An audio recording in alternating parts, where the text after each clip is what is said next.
believe, give charity for the pleasure of Allah, the pleasure of Allah. Oh, you who believe, read the Quran every night of Ramadan, night of Ramadan. Welcome, O Ramadan. It is Ramadan. It is Ramadan.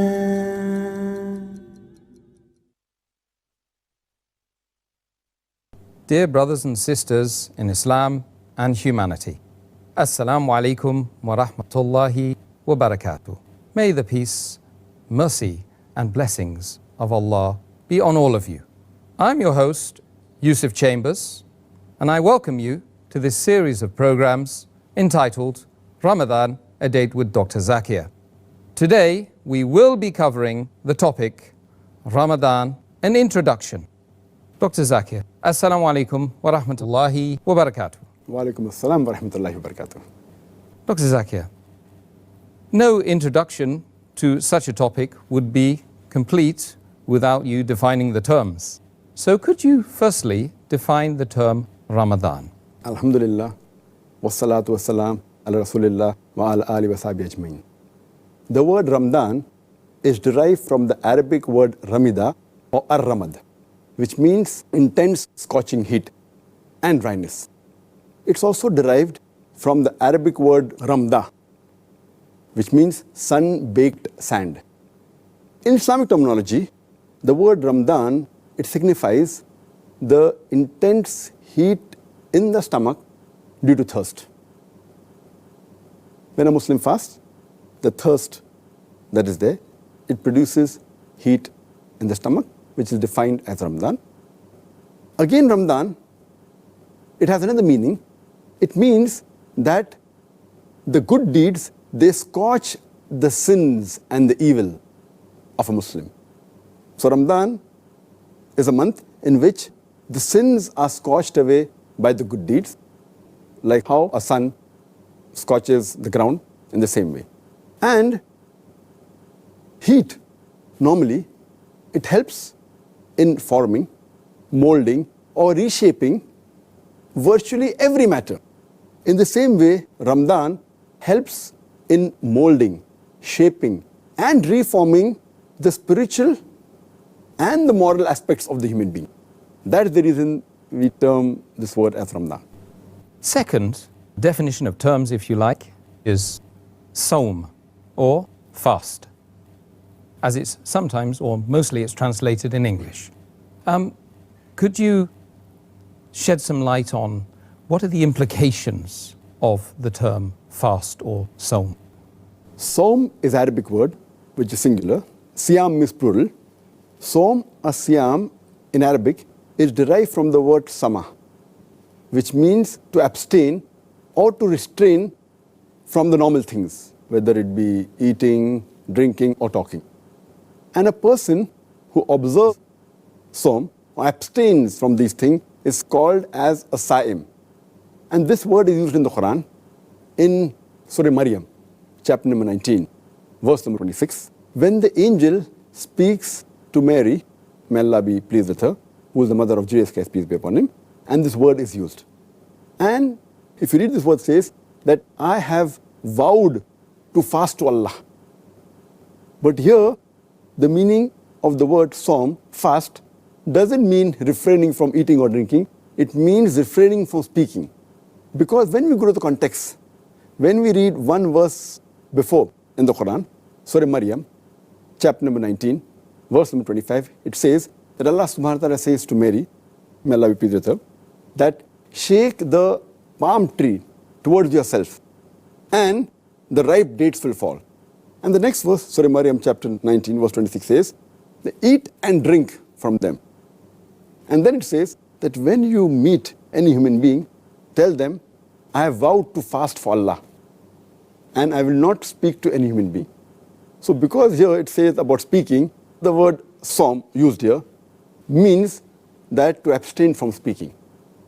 But the word Sawm in Islamic terminology, in the Islamic Sharia, it means a person who does an act of worship. And with intention, he does it for the sake of Allah subhanahu wa ta'ala. And he or she abstains from eating, drinking, or nourishment, as well as from sexual intercourse or from lustful semen ejaculation. In short, the word Sawm in Islam means a person who abstains from the fast breakers.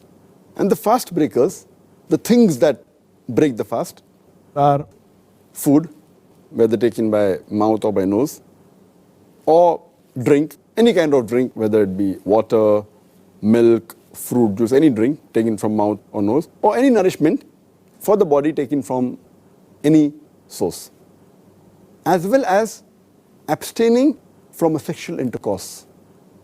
In short, it means abstaining the stomach and the private part. This is what it means Islamically. And this is the basic meaning. But if you go ahead with the broader meaning, it does not mean only abstaining the stomach and the sexual part from the things that break the fast. It even means that along with the fasting of the stomach and the sexual parts, there is fasting of the tongue, of the eyes, of the ears, and the other limbs of the body.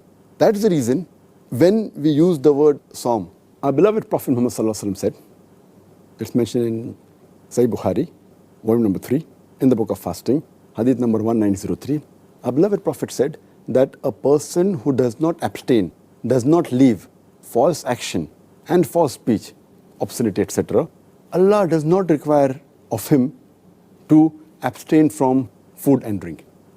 That means, beside abstaining from food and drink, you also have to abstain from false speech, false actions, etc.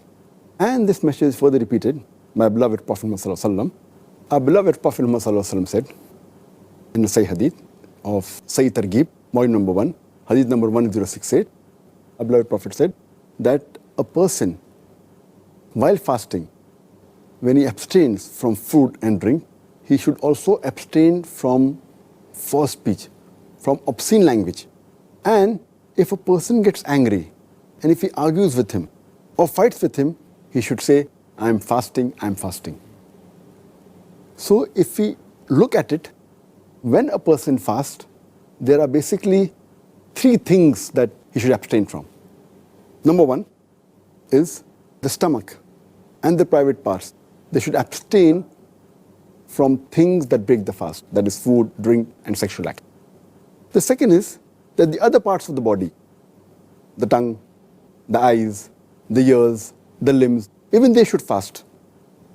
Fasting of the tongue means a person should abstain from backbiting, should abstain from slandering, from telling a lie, should abstain from gossiping, abstain from rumor mongering, abstain from vulgarity. Fasting of the eyes means he should abstain from looking at things which are unlawful. Like when he sees a Namaram, he should lower his gaze. He should not watch un-Islamic movies or un-Islamic things. Fasting of the ears means he should abstain from hearing things which are haram, which are prohibited. Like abstain from listening to music, abstain from listening to songs which are un-Islamic. So this is the way how the other parts of the body also fast. And the third thing is the fasting of the heart and the mind. They should abstain from things which take away a person from the worship of Allah, from the dhikr of Allah. So this overall is the meaning of the word Sawm. Subhanallah, it certainly has a lot more involved in it than I was expecting. Thank you. Dr. Zakir, are there any other compulsory fasts other than the month of Ramadan that a Muslim must observe? The fasts can be broadly categorized into fard fasts that are obligatory, and the other is the tatawu fast, that is the voluntary fast or the non-obligatory fast, which inshallah we'll be dealing maybe on the episode 31. As far as the obligatory fasts are concerned, you can classify it under 4 types. The first, as we are discussing, the obligatory fast during the month of Ramadan. The second is, if a person misses the fast of Ramadan for any reason, cover up the fast miss. It's known as qada fast. The third is fasting for expiation of the sins. If you committed a sin and you have to fast, give a kafara. That's the third type. And the fourth is fasting if you have vowed to fast. So these are basically the 4 types of fard fasting which are there in Islam. Jazakallah khair. Dr. Zakir, another question of great importance regarding the fast in Ramadan. Unfortunately, there are many brothers and sisters who neglect the obligation of fasting during the month of Ramadan. Can you give us some words of advice, and indeed from the Quran and the Sunnah, give us some proofs of the fact that it is an obligation upon the Muslim to fast in Ramadan? There are many verses in the Quran as well as many Sahih Hadith which very well clarify that it is fard for the Muslims who are supposed to fast, that they should fast. It's a fard. We shall deal with the details for whom it is a fard, inshallah, tomorrow. If you read the Quran, Allah says in the Quran, in Surah Baqarah, chapter number 2, verse number 183, Ya ayyuhal lazina amanu, O you who believe, kutiba alaykum as-siyam, kama kutiba alal lazina min qablikum, la'allakum tattaqun. Which means, O you who believe, fasting has been prescribed to you as it was prescribed to people who came before you, so that you may learn self-restraint. Here the Arabic word used is kutiba. Kutiba means prescribed. It is written. Amongst the other things which are compulsory, it has been prescribed. It has been made compulsory for you, also fasting. As it was made compulsory for people who came before you. That means it was compulsory even for people that came before. The Jews, the Christians, etc. But it's also made compulsory for the Muslims. Ya ayyuhal lazina amanu, for the believers. And further it says, point number 1, it's compulsory for you. Point number 2, it's compulsory for people who came before you. Point number 3, la'allakum tattaqun, so that you may learn self-restraint. The Arabic word tattaqun is derived from the word waqa, same as the root word for taqwa, which means that you have to fear yourself, from the wrath of Allah. In short, the meaning of the word taqwa, it is somewhat like God consciousness, piety, means righteousness. So here Allah is telling, fasting has been prescribed to you so that you may learn self-restraint, so that you learn taqwa, you increase yourself in taqwa, in God consciousness, in righteousness, in piety.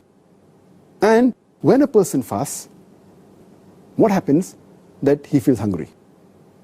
And normally when a person is well fed, that gives him more energy to many a times do things which are also prohibited and to commit sins.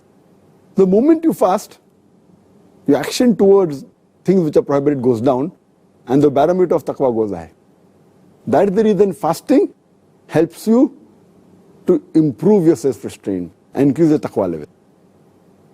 Furthermore, it's mentioned in the Quran, in Surah Baqarah, chapter number 2, verse number 185. Allah says, Shahru Ramzan al-Lazi, unzila fihi al-Quran, hudal lin-nas. That Ramzan was the month in which the Quran was revealed as a guidance to humankind. وَبَيِّنَاتٍ مِنَ الْهُدَى وَالْفُرْقَانِ. And in it are signs for guidance and judgment between right and wrong. Immediately after that, Allah says, the people who witness this month, they should fast. Here again becomes the fard.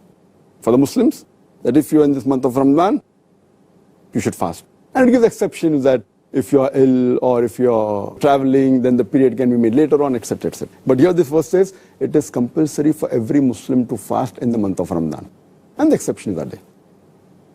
Furthermore, there are several Sahih Hadith which make it compulsory for the Muslim to fast. I'll just quote one which is the most important one. Our beloved Prophet Muhammad, he said, it's mentioned in Sahih Bukhari, volume number 1, in the book of Iman, Hadith number 8. Our beloved Prophet said that Islam is based on 5 pillars. The first is, La ilaha illallah Muhammad Rasulullah. There is no God but Allah, and Prophet Muhammad, peace be upon him, is the messenger of Allah. The second is establishing prayers. Aqimus Salah. The third is giving zakat. That's obligatory charity. The fourth is performing Hajj. That's the pilgrimage to the holy city of Makkah. And the fifth is observing Saum, that is fasting. So from this hadith of Muhammad Sallallahu Alaihi Wasallam of Sahih Bukhari, volume number 1, in the book of Iman, hadith number 8, it says that fasting is one of the pillars of Islam. Not only is it fard, it is one of the principles, one of the pillars of Islam. Amongst the 5 most important things for a Muslim, one of them is fasting. So from these evidences we come to know that fasting is fard for every Muslim. Well, I don't think it can be put in much of a clearer way, to be honest. And I think that people should take advice and fast this Ramadan. Inshallah. The next question regards the history of fasting, actually. Was the time period for the observing of a fast and abstaining from the things which break the fast, which you've already mentioned, always the same since the beginning of time or for the Muslims? As far as the Muslims are concerned, when the first time it was mentioned in the Quran, in Surah Baqarah chapter 2 verse 183, which I mentioned earlier, that fasting was fard, at that time the Muslims used to fast 3 days in a month. Later on, when the verse of the Quran was revealed of Surah Baqarah chapter number 2 verse number 185, which I quoted the second time, that Ramadan is the month in which the Quran was revealed, and in it is guidance for the humankind, and in it are signs for guidance and judgment, right and wrong. So the Muslims, when they witness this month, they should fast. So then it became fard for the Muslim to fast the complete month of Ramadan. First it was only 3 days every month, then it became 1 full month, only the month of Ramadan. As far as the things that break the fast are concerned, one of the things that break the fast, it is sexual intercourse, even with your wife. So previously, when this verse of Surah Baqarah chapter 2 verse number 185 was revealed, it was not mentioned in detail. So the Muslims at that time, they used to abstain from sexual intercourse, approaching their wives for the full month of Ramadan, even during the day and night. And it was very difficult for many of the Muslims, many of the Sahabas. And that reminds me of a quotation or incidents which is mentioned in one of the commentaries of the Quran. If you read the commentary of the Quran, the Qurtubi, volume number 2, page number 210, it mentions there that Umar ibn Khattab, may Allah be pleased with him, once after speaking with the Prophet late in the night, he comes back home. And he has the urge to sleep with his wife. And he spends the time with his wife and he has sexual intercourse with his wife. In the morning when he gets up, he feels very bad. He's ashamed. He immediately goes to the Prophet and he says that I ask pardon from Allah and His Messenger for what I've done. And my soul was attracted towards my wife. And I had a relationship with my wife in the night. Is there any way that I can be pardoned, or is there any way that I can escape? So the Prophet said, is it true that you actually did this? He said, yes, Prophet. Prophet was shocked. How could Hazrat Umar, may Allah be pleased with him, could do a thing at that time it was prohibited? He said, yes, Allah's Messenger, I did it. Is there any way I can be pardoned? So the Prophet said, no one besides Allah can give the command. And alhamdulillah, summa alhamdulillah, immediately after this, the verse of Surah Baqarah, chapter number 2, verse number 187 was revealed. It says that permitted to you during the nights of the fast is approaching your wives. And then it says, Hunna libasul lakum wa antum libasul lahunna.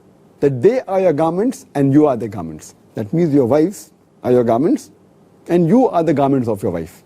And Allah says that we know what you do secretly in the night, but Allah forgave you.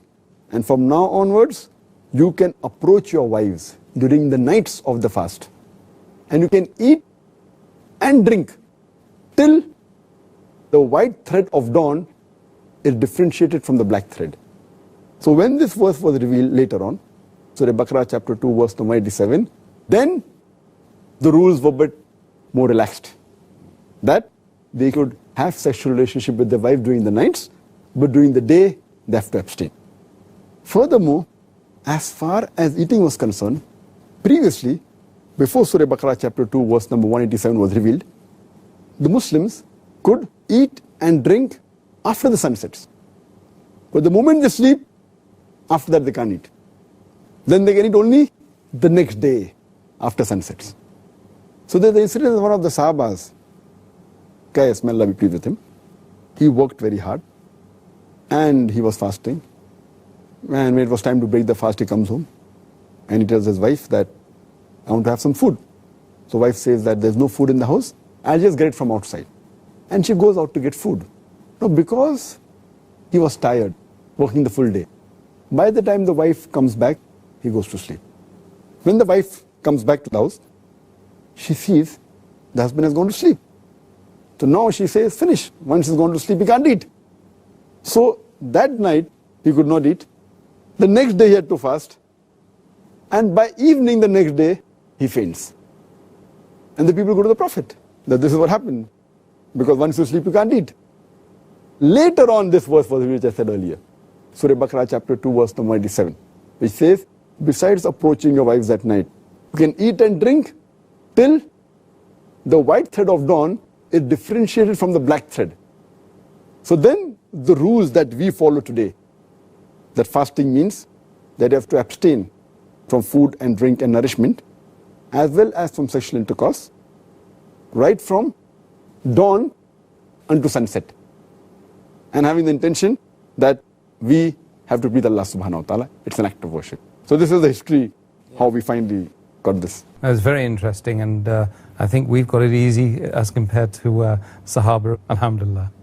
Previously, as according to what you've already said regarding the history of fasting, Muslims were commanded to fast for 3 days and then 1 month. Is this an indication of a contradiction in the Quran? Actually, there's no contradiction in the Quran. Allah says in the Quran, in Surah Nisa, chapter number 4, verse number 82, أَفَلَا يَتَدَبَّرُونَ الْقُرْآنَ وَلَوْ كَانَ مِنْ عِنْدِ غَيْرِ اللَّهِ لَوَجَدُوا فِيهِ اخْتِلَافًا كَثِيرًا. Do they not consider the Quran with care? Do they not ponder over the Quran with care? Had it been from anyone besides Allah, there would have been many contradictions. So no two verses of the Quran will ever contradict. But there's something like abrogation, which people differ. According to me, abrogation doesn't mean contradiction. Abrogation means the verses that were revealed later, as Allah says in Surah Baqarah, chapter number 2, verse number 106. We do not cause any of the verse or ayats of Allah subhanahu wa ta'ala to be forgotten, but we replace it with something similar or better. So many a times when things that were prohibited or things that were made compulsory, they came in stages. Not that was difficult or made easy. Sometimes things difficult were made easy. Sometimes things initially were made easy, so people get used to it, and then difficult. For example, regarding prohibition of alcohol. The first verse to be revealed was Surah Baqarah chapter 2 verse number 219, which says that in alcohol, in intoxicants, is profit and loss. Loss is more than profit. It didn't say it was haram, only gave a guidance that loss is more than profit. Then Surah Nisa chapter 4 verse 43 says that when you're intoxicated, don't offer salah. It didn't say that if you're not offering salah, you can have intoxicants. If that's what was mentioned, then there's a problem. It only said, do not be intoxicated while offering salah. And since the Muslims have to offer 5 times salah, that means having alcohol, intoxicants in the morning was out of the question. Maybe in the evening, if you had, by the time you get up in the morning, you become sober. The final prohibition came in Surah Ma'idah chapter 5 verse number 90. Ya ayyuhalladhina amanu, O you believe, innamal khamru wal maisiru, most certainly intoxicants and gambling. Wal ansabu wal aslamu, dedication of stones, divination of arrows, rishtum min amali shaitan. These are Satan's handiwork. Fashtanibu la'allakum tuflihun. Abstain from this handiwork that you may prosper. So here we come to know that the ban, the prohibition on having intoxicants, alcohol, came in stages. It was easy first, only gave a guidance that it's more evil than good. then while praying don't have intoxicant, then final ban came. So similarly for fasting, no two verses of the Quran contradict. Though there are some people who say, oh no, the Quran, no, that verse did not be followed. I disagree with that. Abrogation doesn't mean a contradiction. Abrogation means the last verse of Surah Ma'idah chapter 5 verse number 90 includes the first two verses. If it's banned overall, it's even banned while offering salah. So same way here, if you read Surah Baqarah chapter 2 verse 83, when it was said fasting is compulsory, it did not specify the time 3 days. That we get from other sources. The Quran doesn't specify. It only says fasting is fard. Then it says in Surah Baqarah chapter 2 verse 85 that you have to fast for the full month of Ramadan. So what was mentioned about 3 days every month fasting was actually from other sources. If it was mentioned in the Quran that you have to fast for 3 days and then it says after that fast for full month, then there's a contradiction. Furthermore, previously it was said again in Surah Baqarah chapter 2 verse 184 that you have to fast, but those who cannot fast or those who can fast with difficulties, they have two options.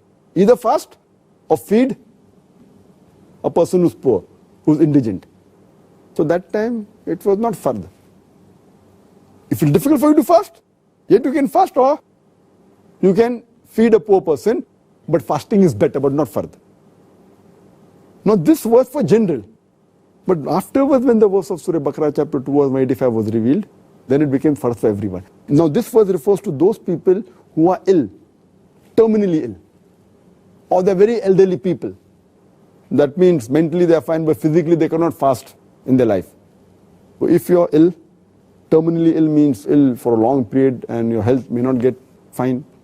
Or if you're so elderly which you cannot fast and every year you'll keep on getting more and more old. So here it says, if you can fast with difficulty, fine. Otherwise, feed someone indigent, a poor person.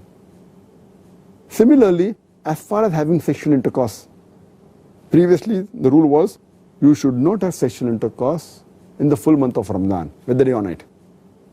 But this is not mentioned in the Quran. The Quran only says fast in the month of Ramadan. This we get from the other sources. The Quran is not contradicting.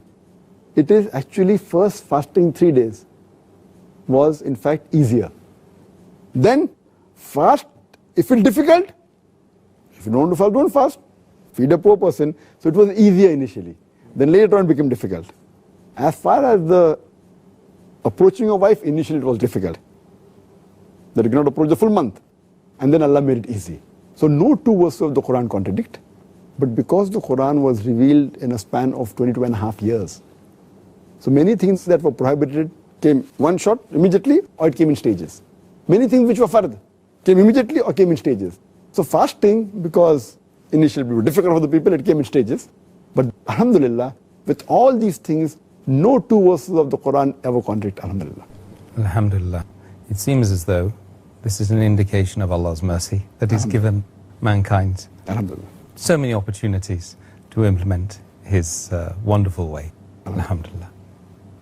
Now, the next question of great importance again is, when it comes to the fast, is it simply the doing away of food, drink and sexual relations, or other implications? The things which are fard for a person who fasts, as we mentioned earlier, one of them is to abstain from things that break the fast. That is food, drink, and having sexual relationship.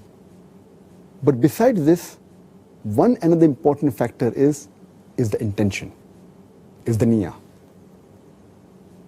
Any deed without the niyyah, for the akhirah, it is useless. The niyyah should be there. The niyyah, the intention is very important. Because we intend to fast to please Allah subhanahu wa ta'ala. It's act of worship. If this intention is not there, then there are various different types of fast. For example, a person may fast for political reason. A person may fast as a passive resistance. A person may fast as a hunger strike. I'm starving, hunger strike, to get whatever he wants. You know, there are people fasting, non-Muslims fasting. A person may fast for health reason, maybe for dieting. He may fast maybe to lose weight. He may fast, it may be a medical treatment. But all these fasts they do not have intention, the niyyah, to please Allah subhanahu wa ta'ala.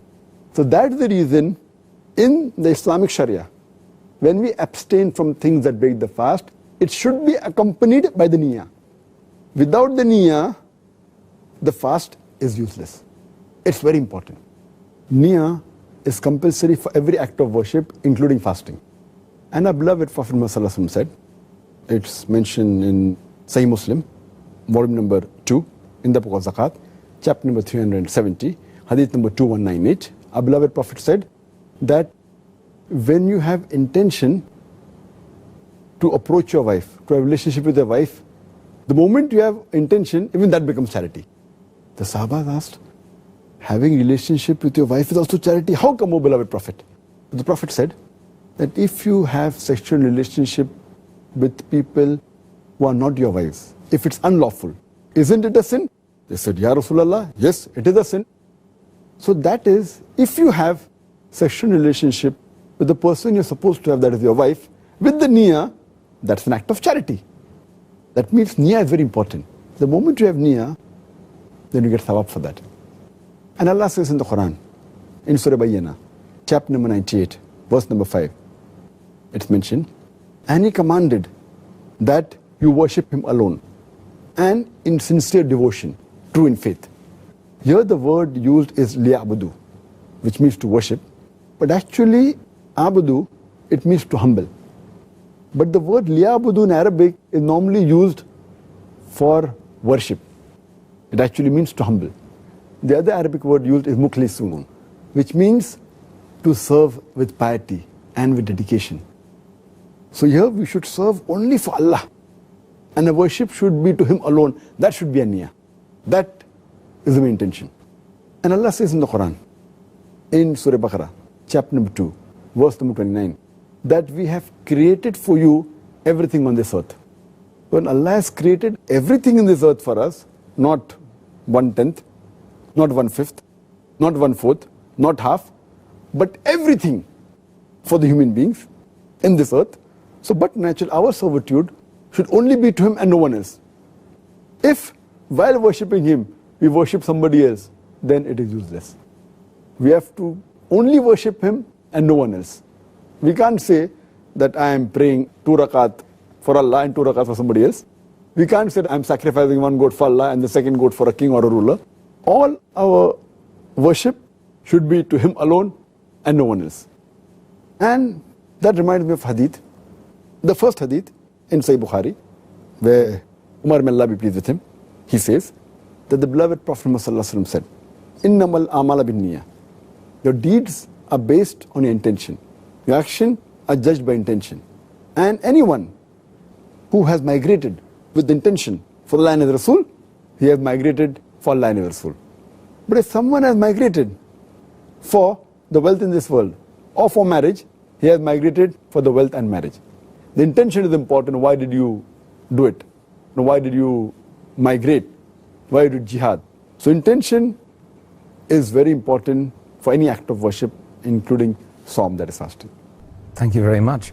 Furthermore, regarding the intention, still on the intentions issue, does one always have to make intentions regarding when you're about to fast?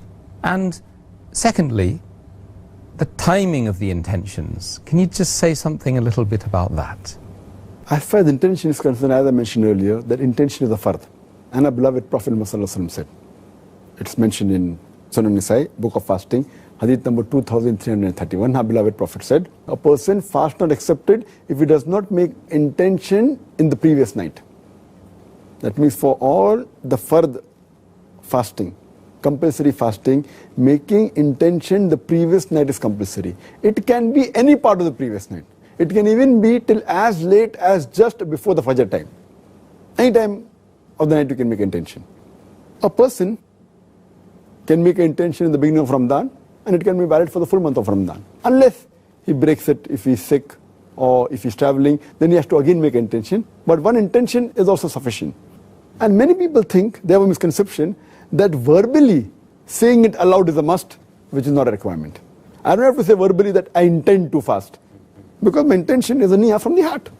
For example, if I get up late in the night, much before Fajr time, for fasting. Suppose my son, when we have got up to do a suhoor late in the night, and my son asks me that, why have we got up? I will tell him, because we have to fast. So it's already understood. The niyyah is there. I don't have to say that I have got up to fast. The niyyah is there. So niyyah is important, niyyah is in the heart.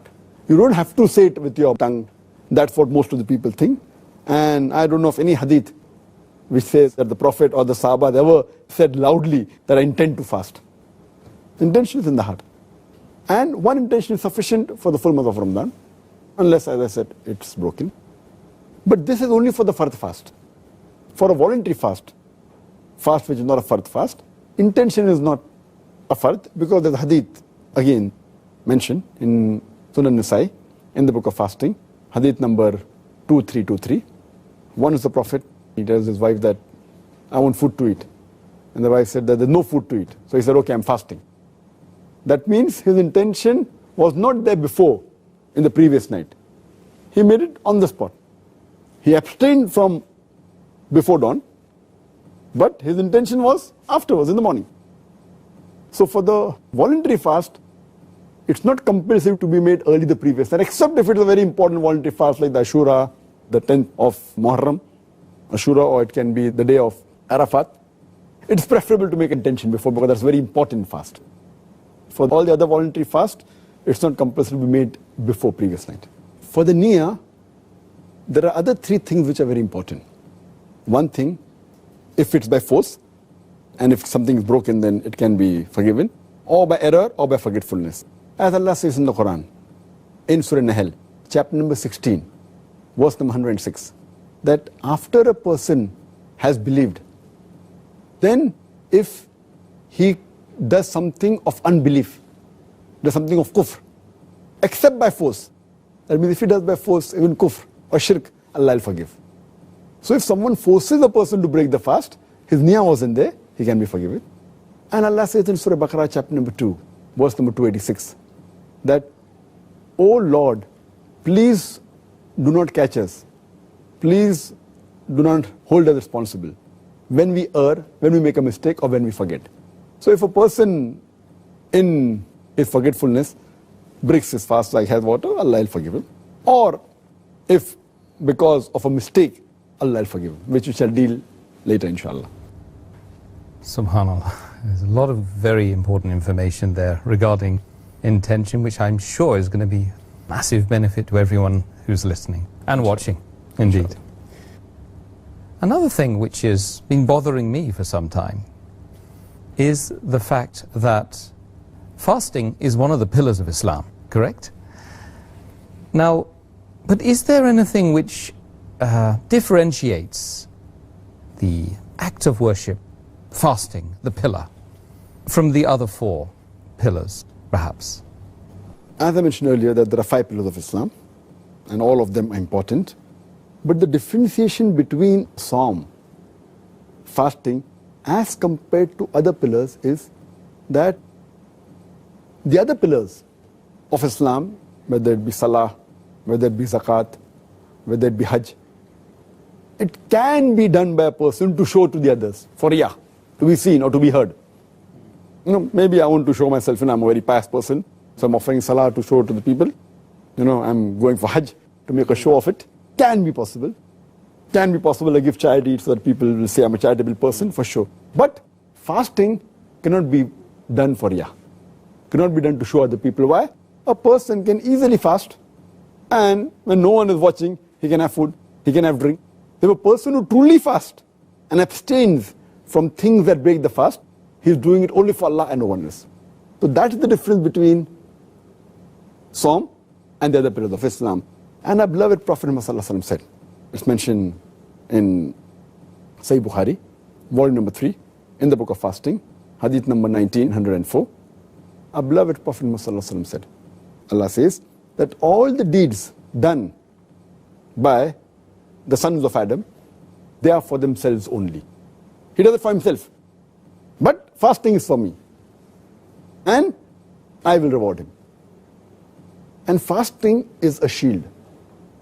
a person fasting, he abstains from obscene things. He abstains from lying and abstains from yelling. And if a person gets angry at him and abuses him, he says, I'm fasting, I'm fasting. And then the hadith further goes on, and Muhammad says that I swear by Allah subhanahu wa ta'ala, in whose hand is the soul of Muhammad, that the breath of a person who fasts is sweeter to Allah than the scent of musk. And a person who fasts, he feels happy twice. Once while breaking the fast, and once when he meets his Creator, his Lord. So in this hadith there are various aspects mentioned. First is that fasting is only done for Allah subhanahu wa ta'ala, no one else. It's not for riyah. Secondly, fasting is a shield. It's a protection.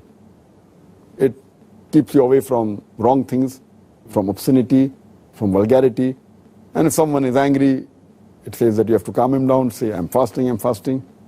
Because there's a hadith where Muhammad says, in Sahih Bukhari, volume number 3, hadith number 2038, that the Satan runs in the circulatory system of the human being like the blood.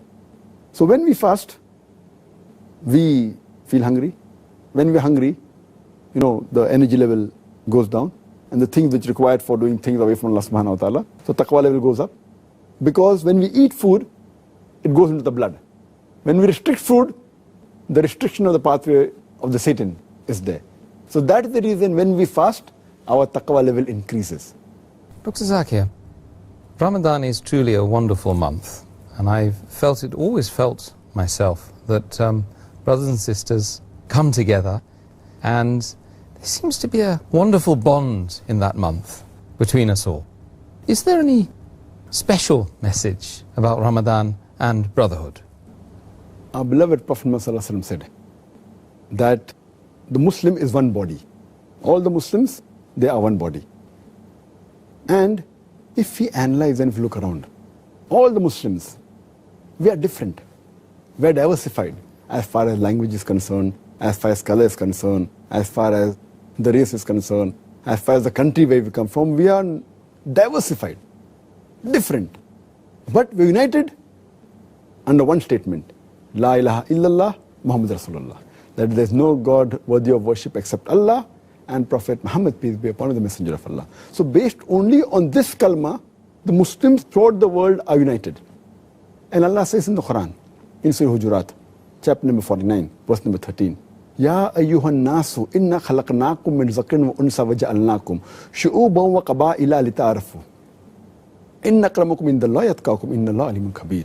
Which means, O humankind, we have created you from a single pair of male and female, and have divided you into nations and tribes so that you shall recognize each other, not that you shall despise each other.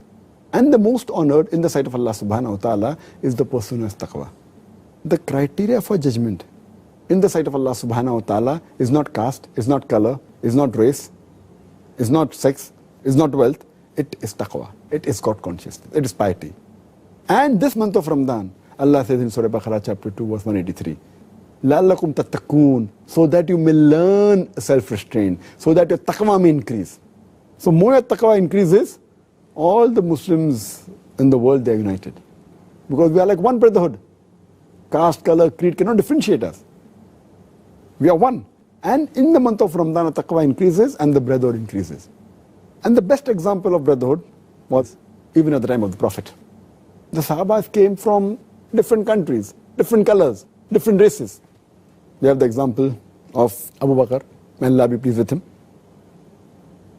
He was a Quraysh. We have the example of Bilal, may Allah be pleased with him. He was from Ethiopia. He was Ethiopian. We have the example of Shuaib, may Allah be pleased with him. He was Roman. We have the example of Salman Farsi, may Allah be pleased with him. He was from Persia. So we have from different countries, different days, different colors. And if we go down the line of the history of Islam, further, we have the same thing. We have Imam Bukhari. He was a great scholar. He was from Bukhara. He was not an Arab. We have Muhammad the Conqueror. He was from Turkey. He was a Turk. We have the example of Salman Ayyubi. He was a Kurd. Then we have the example of Allama Iqbal. He was from India. So what we know that we have Muslims from different parts of the world.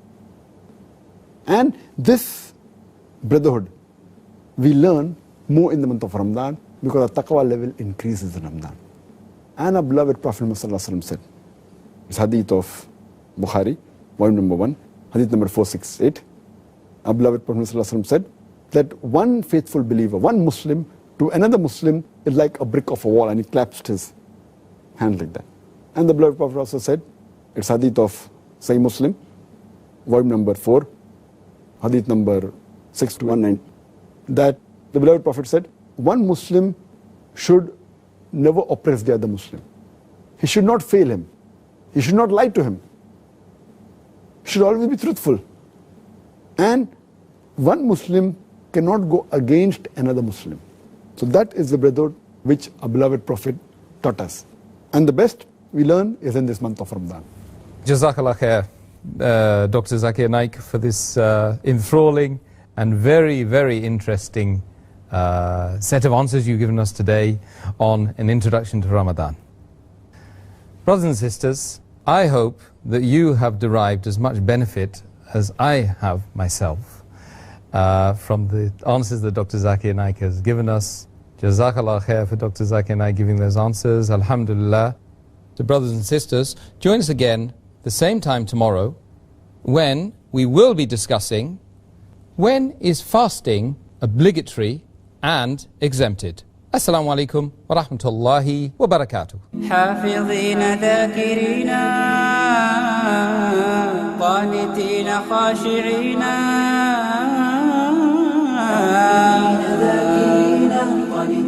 خاشعين مسلمين مؤمنين للإله عابدين. شهرنا صوم وعتق وقنوت فيه صدق، يومنا صبر ورفق بدموع البائسين. رمضان قد أهل بالصيام وأطل مسعدا أهلا وخلا ليته في كل حين.